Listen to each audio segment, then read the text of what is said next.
Entender aí? O procedimento lá? Agora tá gravando. Oi? Sim. É muito semelhante a outros processos, um processo civil, um processo criminal, né? Claro que é bem específico aí. Vou voltar lá.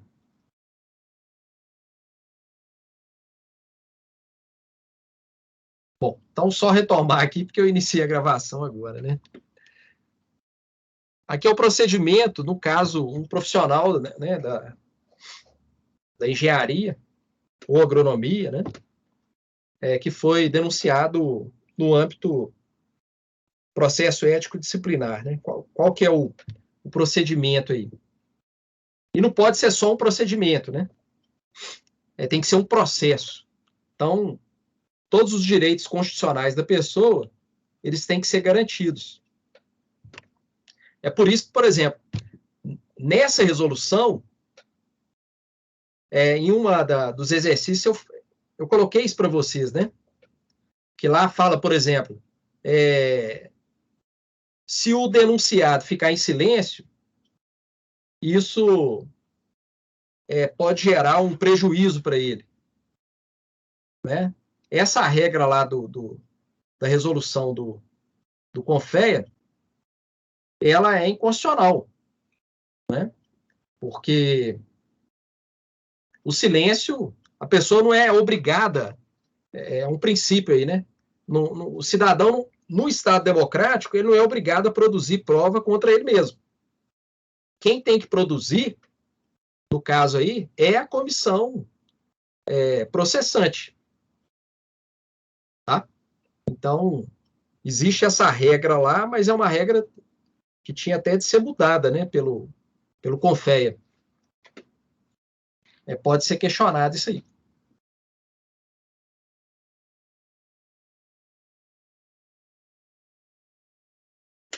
Só reproduzir aqui F5, né, para ficar maior aqui.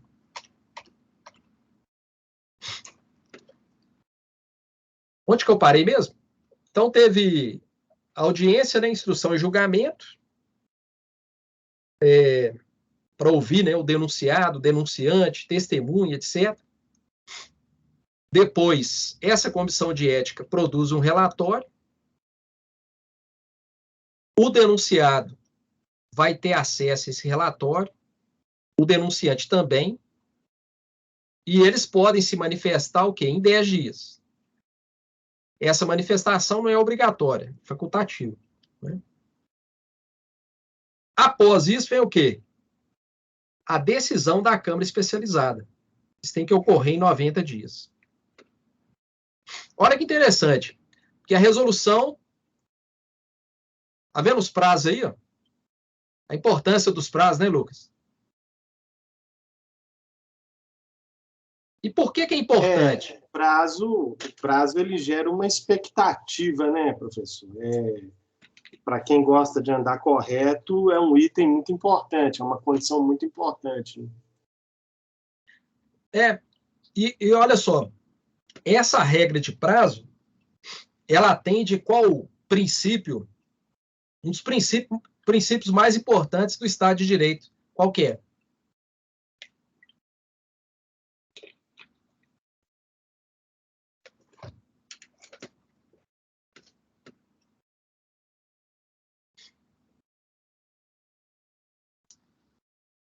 Qual que é o princípio fundante do Estado de Direito? Professor, não sei te falar isso agora. Uhum. Alguém tem ideia?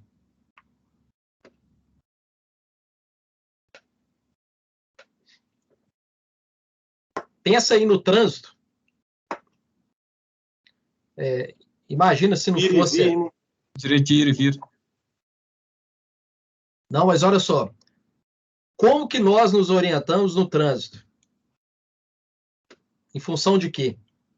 De placas, indicações, sinais, vias. pinturas no asfalto, no caso, as faixas. Ó, Essas são as orientações que nós temos. ó, esse princípio aqui, ó, legalidade. Tá? O princípio fundante, é só lembrar da história o seguinte, em oposição ao Estado de direito, nós temos o Estado autoritário, ou ditadura. Na ditadura, você não tem garantia nenhuma. Não existe. Ditador. Exatamente. Então, olha só, no início do semestre, nós falamos, essa construção, essa conquista do Estado democrático de direito, ela é resultante das revoluções, né, que ocorreram. A Revolução norte-americana, a Revolução inglesa e a Revolução francesa. Todas essas revoluções, e olha só, isso aí na história, essa categoria revolução implica o quê? Um movimento popular. E a revolta do povo em relação ao quê? Ao Estado absolutista. Não é? Então, esse princípio da legalidade, ele é fundante do Estado de Direito. É fundamental para nós. É toda a nossa vida, a nossa orientação, seja no trânsito, seja na atuação profissional. Aqui, nós estamos falando o quê? De atuação profissional. O princípio da legalidade, quer dizer, o prazo ele é fundamental para a orientação nossa, né?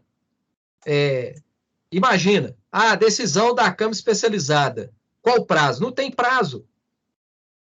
Imagina o profissional que é denunciado, né? Ele está sofrendo um processo ético disciplinar. Qual que é a garantia dele? Ele vai ser julgado em quanto tempo? Ele não sabe, não existe isso. Vocês estão vendo a angústia que é? Essa questão, né? Do prazo. É uma situação bem difícil. Então,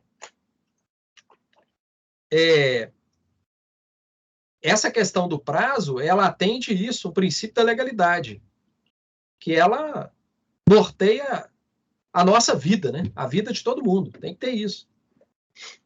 Bom, a decisão foi condenatória.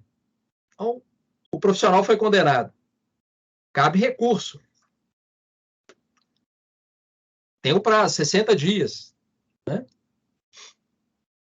Aí, de novo, a parte contrária, né? A pessoa que fez a denúncia, ela vai se manifestar. Olha o contraditório.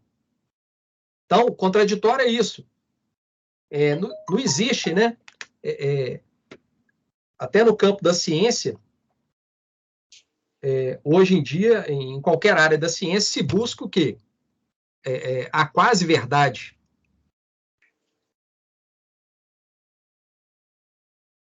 Porque o que é verdade hoje na ciência, amanhã pode não ser, né? A própria história da ciência demonstra isso, né, professor? A própria evolução da ciência demonstra isso. Exatamente. Né? Então, a importância, o quê? Cada pessoa, e olha só, isso aqui faz parte do regime democrático, quer dizer, o denunciado, ele apresenta a versão dele, né? E a outra parte vai apresentar a versão dela. A versão dela em relação ao quê? A essa decisão que foi produzida. Isso aqui é um contraditório, né? Uma pessoa fala uma coisa, a outra fala outra. Tá? Bom, depois disso, julgamento pelo CREA, 90 dias. Aí, no caso, o plenário do CREA. Você tem um número maior de pessoas, né?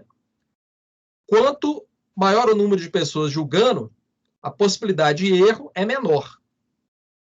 Tá? A possibilidade de erro é menor. É interessante até, por exemplo, na maior parte dos países da Europa, no âmbito do judiciário, você tem no primeiro grau um juízo colegiado. Você não tem uma pessoa só julgando, é no mínimo 3. para evitar o quê? O erro. Né? Então, reparem que aí julgamento, 90 dias. Ah, o CREA manteve a decisão. O profissional foi condenado aqui. Aí entra recurso para o CONFEA. Plenário do CONFEA. Eu até olhei hoje, são 18 pessoas, né, que compõem aqui esse plenário do CONFEA. Então, 60 dias. Então, nós tivemos aqui, olha só, uma primeira decisão, recurso, né? E agora foi para o CONFEA. Segundo grau aqui, né? A parte, normalmente aqui vai ser quem denunciou, vai ter 15 dias para apresentar, né, as contrarrazões dela, e aí o julgamento definitivo, né, pelo CONFEA. Tá? Então, esse é o procedimento e o processo, né, ético-disciplinar. Eu tentei resumir, né, depois, quem quiser, dá uma olhada lá na resolução. Vocês querem perguntar alguma questão sobre isso aí? Professor, você falou sobre julgamento aí. Tem um termo na área jurídica que eu não entendo. Ele também nunca procurei ler, não. Mas aproveitando o ensejo aí, deixa eu te perguntar. O que é julgar a revelia? A revelia é o seguinte. Revelia é se a parte, vamos supor, o camarada é denunciado, abre o prazo para ele apresentar a defesa. E dentro do prazo regimental, ele não apresenta a defesa. Então, o julgamento é revelia. Entendeu? Revel é a parte que não apresenta defesa. Então, assim, ele está sujeito a qualquer tipo de decisão lá, então. Ele não apresenta a defesa dele, né? Tanto que, aí nesse caso, por exemplo, a revelia, ela, no processo ético disciplinar, ela pode ocorrer. Agora, ela ocorre também no processo civil, na maioria dos processos. A revelia, ela não pode ocorrer na área criminal, né? Porque envolve, por exemplo, a pessoa pode perder a liberdade dela. Então, quando, por exemplo, o réu no processo penal, ele não apresenta a defesa, o juiz ele é obrigado a nomear um defensor. Entendeu? A pessoa não pode ficar sem defesa. Tem que ter defesa. A defesa no processo penal, ela é obrigatória. Entendi. Entendeu? Então, ele nomeia um defensor, realiza o julgamento. Tá, só para falar que o cara não se defendeu. Né? Mas, beleza. Aí ele teve uma decisão julgada lá, a revelia, e depois mudou alguma coisa na cabeça do réu, ele decide recorrer. Ele tem esse direito ou não? Ótima pergunta sua. Ótima pergunta. No processo ético-disciplinar, digamos que ele... Repare aqui que isso aqui demora, né? Uhum. Você tem vários prazos aí. Digamos que ele foi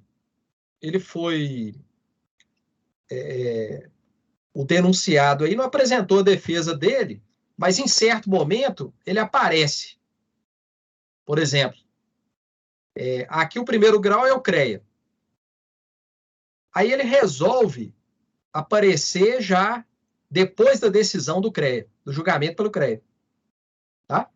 Ele foi revel até aqui, ó. Olha só. Digamos que o denunciado, ele não compareceu ao processo aí.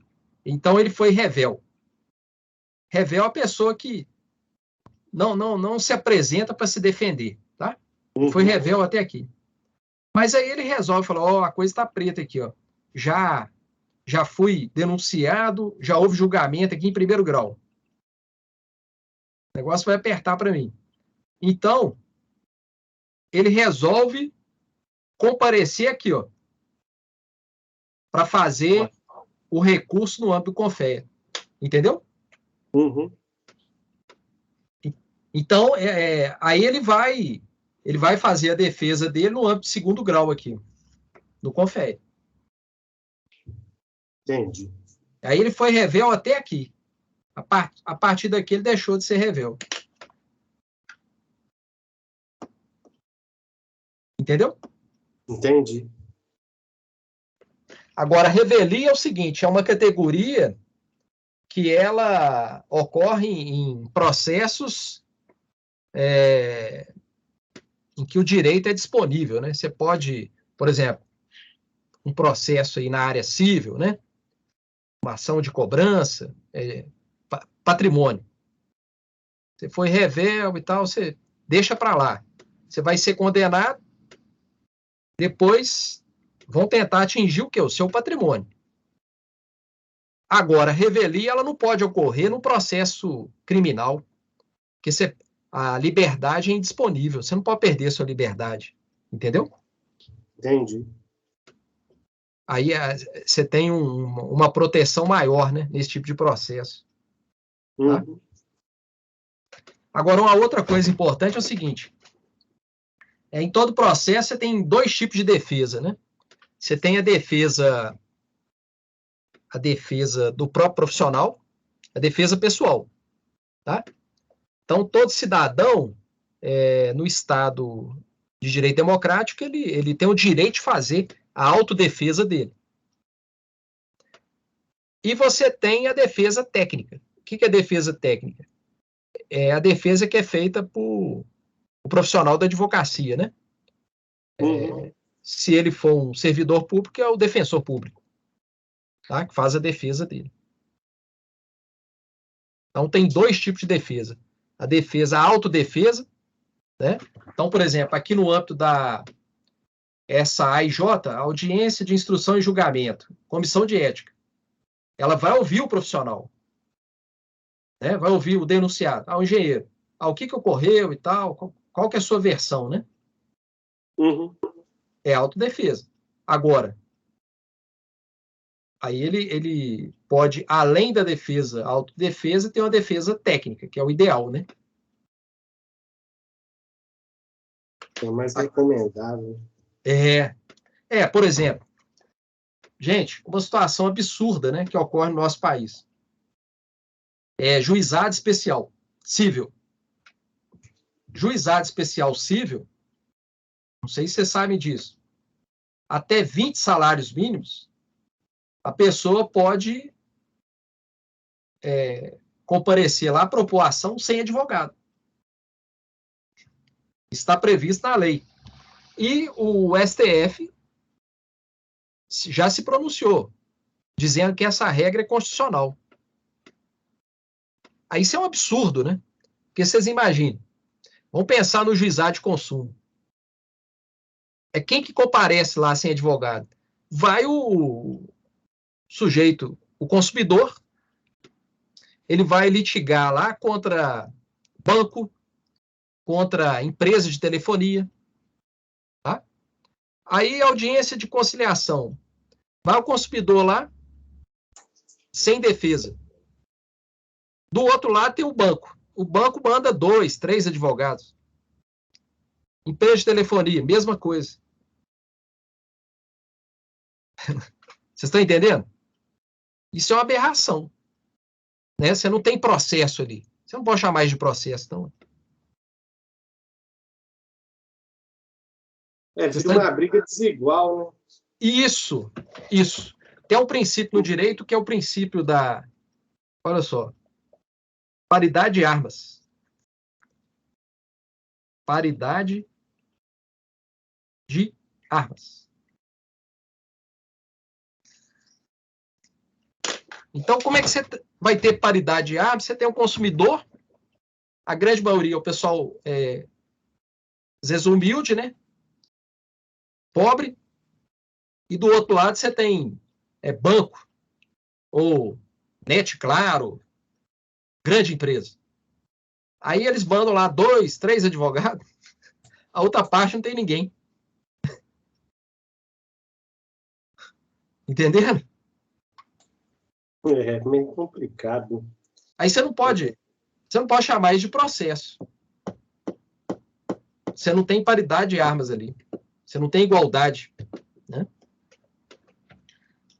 Bom, ficou claro isso aí, gente? É só para vocês terem uma panorâmica aí, né? E a outra resolução importante, se não me falha a memória, eu já disponibilizei para vocês essas resoluções lá no AVA. É essa 1090. Ela fixa as definições e procedimentos no processo de cancelamento do registro profissional em função de quê? Má conduta pública. Então, essa resolução, olha a importância, né? Aquilo que nós falamos, princípio da legalidade. Tudo tem que estar previsto, gente. Ou em lei, em resolução, para quê? Para o cidadão, no caso aqui, o profissional ou a profissional, orientar a sua conduta. Então, por exemplo, a resolução fala má conduta pública. O que é isso? Má conduta pública. Esse é um conceito aberto. Não é? Aí já dizia o grande Aristóteles, né? Quanto maior a extensão de um termo, extensão de sentido, menor sua compreensão. E a recíproca é verdadeira. Então, má conduta pública, a extensão é enorme. O que é má conduta? Como é que o profissional, o engenheiro, né, vai orientar a sua conduta? O que é má conduta pública? A resolução vai esclarecer isso, vai explicar. Escândalo. O que é escândalo? Crime infamante. O que é crime infamante? Vocês estão vendo a importância? Então, essa resolução vai esclarecer isso. Ó. Crime infamante é. Escândalo é. E requerimento para reabilitação profissional. Por quê? O profissional que ele, ao final aí, né? A decisão lá, transitou em julgado e tal, não sei o quê, ele perde o registro profissional. Essa decisão não é ad eterno, né? Ela vai durar durante o quê? Passados 5 anos, ele pode fazer o requerimento de reabilitação profissional, né? Voltar a ter outro registro, né, profissional.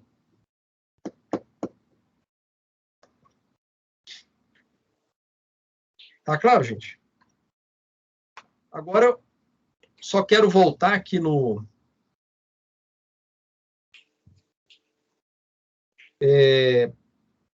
agora, esses artigos aqui. Primeiro, do Código de Ética, do 4º ao 13. Resolução 1002. Deixa eu disponibilizar aqui. Então, eu quero só comentar esses artigos e os 71 e 72.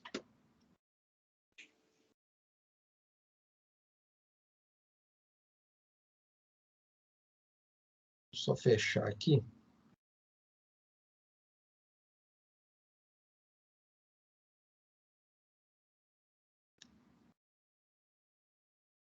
Qual a resolução? O Código de Ética, né? Vou voltar aqui.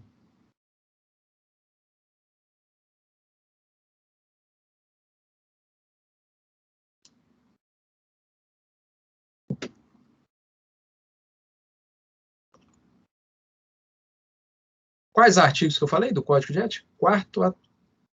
Do 4º ao 13.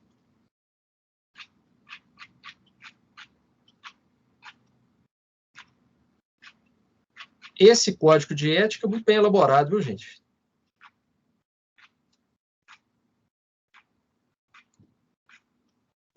Deixa eu achar aqui. Tá aparecendo aí para vocês?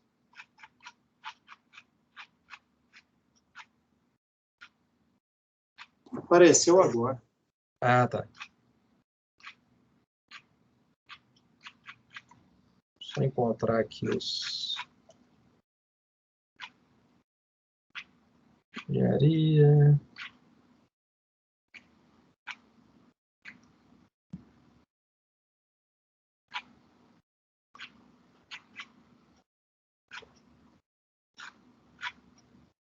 Ah, até que enfim.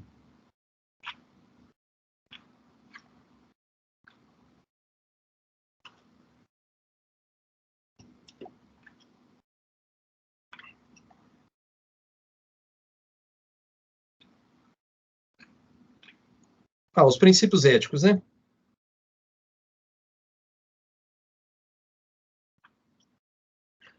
Esse código de ética é muito bem elaborado, né?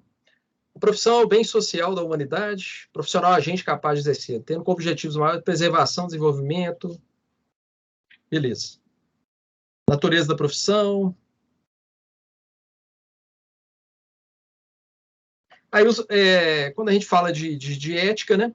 É a questão dos valores, né? Vou desenhar aqui. Então, olha só. Os valores éticos. Conduta, né? Honestidade, dignidade e cidadania. Então, tudo que foi falado aí, né? O norte, o código de ética muito bem elaborado, né? Não sei se vocês já o leram, mas é importante ler e praticar, né? O mais importante é isso. Para evitar problema, né? Não só evitar problema, né? Na concepção grega, dos gregos antigos, felicidade é você levar uma vida ética, né? Isso é bom para você enquanto cidadão, e se cada cidadão procura fazer isso, a gente vai ter uma sociedade melhor, uma vida melhor, né? Eficácia profissional, relacionamento profissional. É muito interessante, né, que fala não só do ponto de vista individual, mas do ponto de vista do relacionamento com os outros colegas, gestores, ordenadores, etc.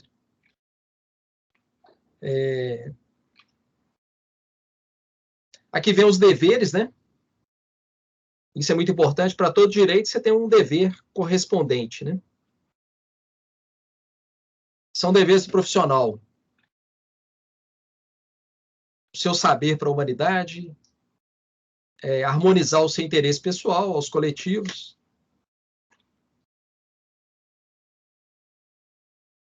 ante a profissão, dedicar-se com zelo à profissão, preservar o bom conceito e o apreço social, e aí vem.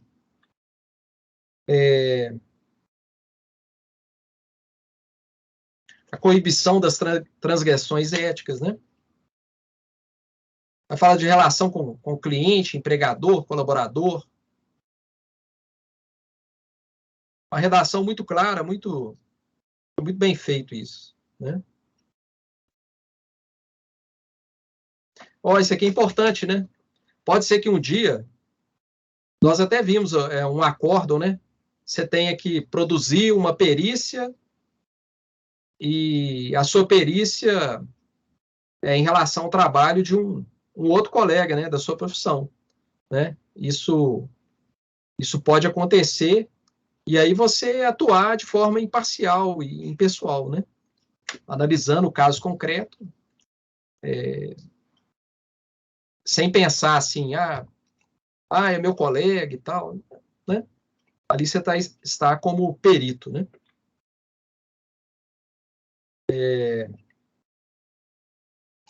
Isso em relação aos clientes, né? Riscos, responsabilidades, né?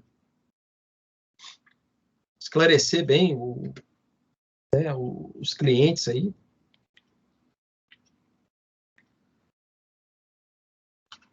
Isso aqui é importante, né? Lá no CREA tem a tabela dos honorários, né? Então, você atuar com lealdade no mercado de trabalho, porque às vezes muitos profissionais, às vezes, começam a cobrar um preço muito baixo e tal, e acaba... não é algo assim leal, né, com os outros profissionais, né? Você acaba desvalorizando a sua própria profissão, né? Bom, aí vem as condutas, né? Aí atentar para essas condutas vedadas que vão gerar o quê? A infração ético-disciplinar. Então, o processo nós falamos, né, sobre isso, né?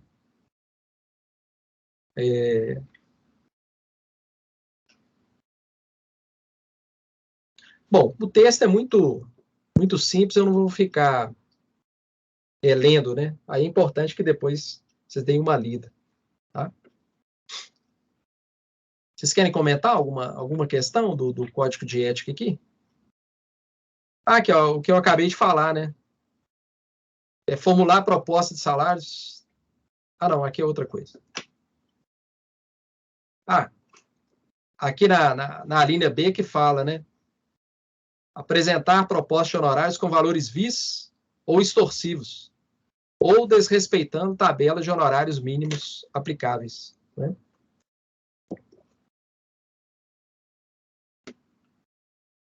Vocês querem comentar, gente, alguma questão aqui do Código de Ética?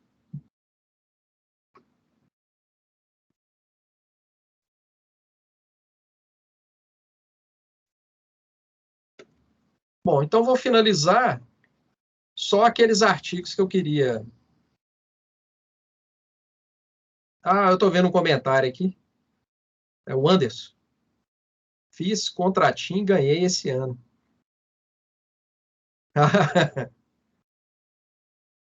Fiz contratinho e ganhei. Eu montei uma petição e ganhei, mesmo sem advogado. Ué, parabéns. Às vezes ocorre, né? Dependendo da questão, entendeu? Mas, na verdade, o que deveria ocorrer, viu, Anderson? Deveria ocorrer o seguinte, no âmbito do juizado.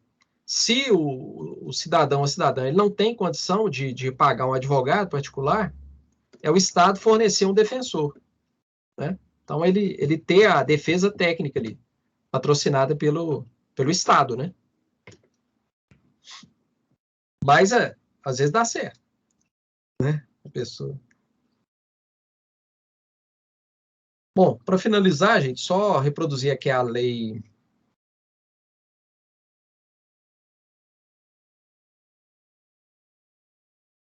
5.194.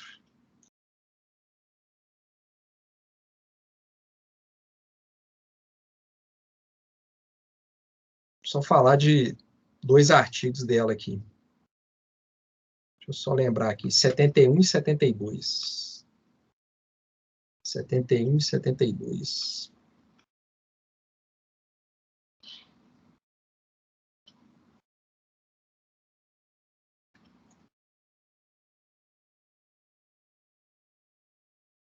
Não.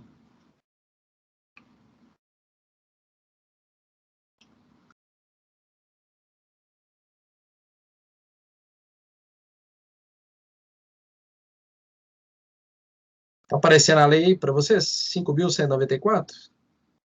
Acho que não, né?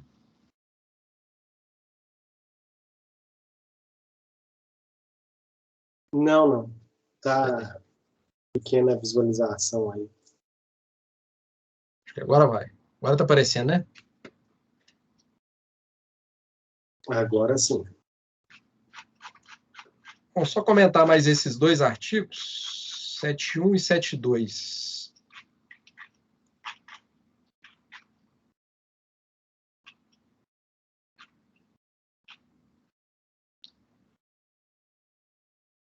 Vou aumentar aqui a resolução. Então, 71, ó. As penalidades aplicáveis por infração da presente lei são as seguintes, de acordo com a gravidade da falta. Então, são as sanções para infração ético-disciplinar, né? advertência reservada, censura pública, multa, suspensão temporária do exercício profissional, cancelamento definitivo do registro. Esse cancelamento, embora na lei aqui apareça esse adjetivo, né, definitivo, mas não é tão definitivo assim não, tá? Quer dizer, porque o profissional ele pode ter o cancelamento daquela inscrição, mas depois, quando ele cumprir a sanção, após 5 anos, ele pode requerer o quê? A reabilitação profissional. Tá? Reabilitação profissional.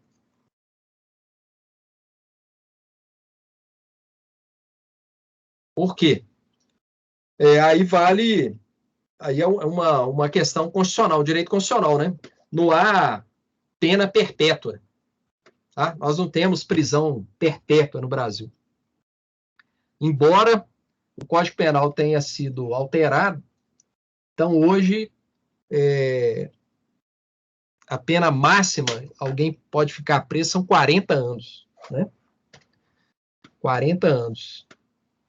Então, dependendo da idade da pessoa, né, acaba, por exemplo, aquele médico lá de São Paulo, né?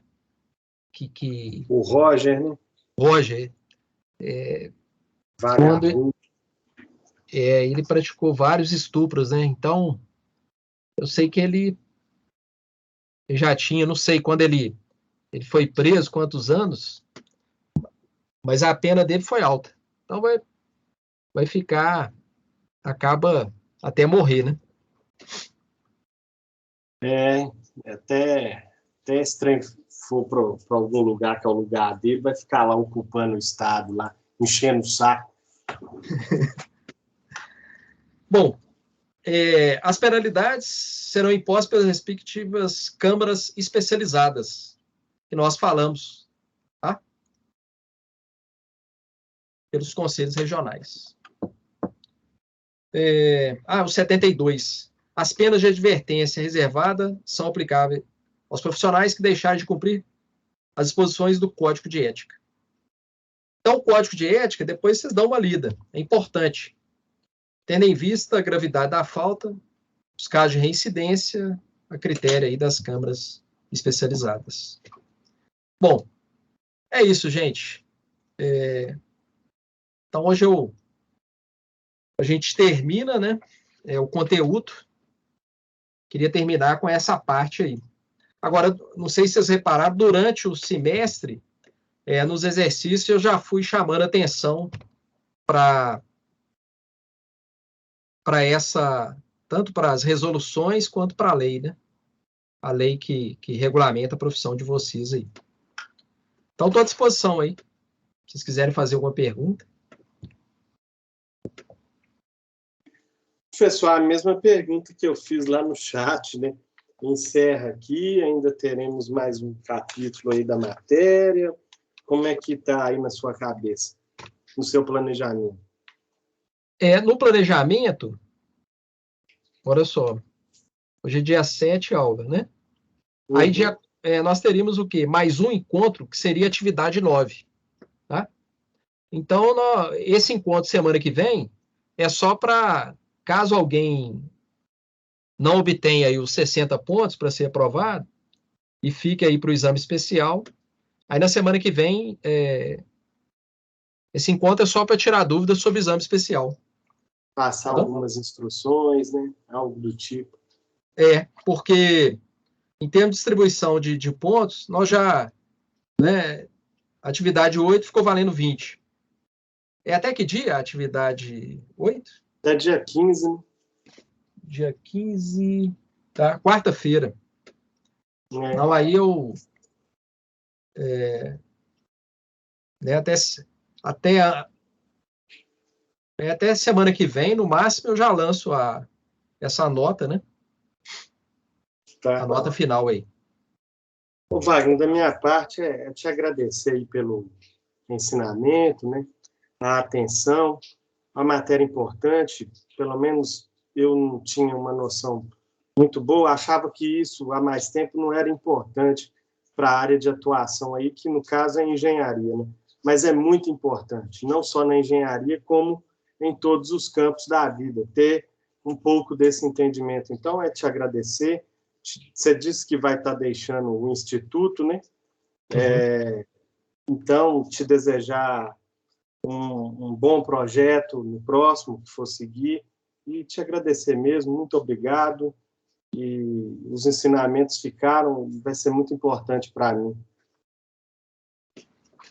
Eu que agradeço aí, Lucas, né, as suas palavras, e eu sei que, né, assim, já dei aula para outros cursos, né, e sempre que a gente vai lecionar uma matéria que não é específica do curso, então, assim, normalmente há uma resistência, né, das pessoas. Mas aí eu procurei, né, dentro da matéria, aplicar o máximo a realidade de vocês aí, né, para que tenha uma contribuição, né, tanto do ponto de vista de vocês como pessoas, né, como cidadãos, cidadãs, e como profissionais, né. Então, para mim, né, eu já ganhei o semestre aí se isso, né, fizer a diferença aí na vida de vocês, né. Tá? Fácil. Quero me despedir, então, já estou saindo da sala. Boa noite, professor, e mais uma vez, obrigado. Boa noite, meus colegas. Tá bom, Lucas. Valeu, boa noite. Então tá bom, gente. Boa noite aí. Obrigado, viu, pela participação de vocês, né? Porque aula, eu sei, né, nesse esquema pela internet, se não tiver a participação, né, esse diálogo, isso vale para o presencial e para o remoto, né? Quanto maior a participação do aluno, mais interessante fica a aula, tá? Então, agradeço muito a participação de vocês aí. Para quem estiver já concluindo, desejo muito sucesso aí, pessoal e profissional para vocês. Tá bom? Obrigado, professor. Obrigado pelos ensinamentos aí. Não sei se compartilhei com você também, que eu já fui estudante de Direito. Ah, bacana.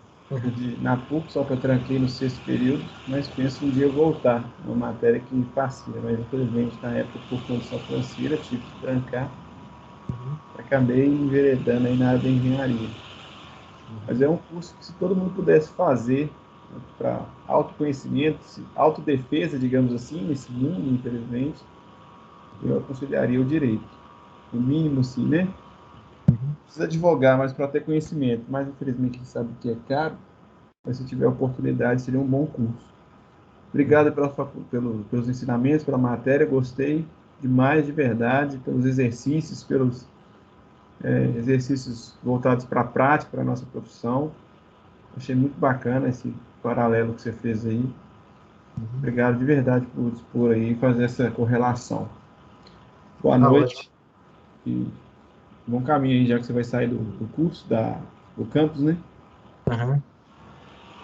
Bom, obrigado, Gabriel. Até mais, professor. Boa noite. Boa noite.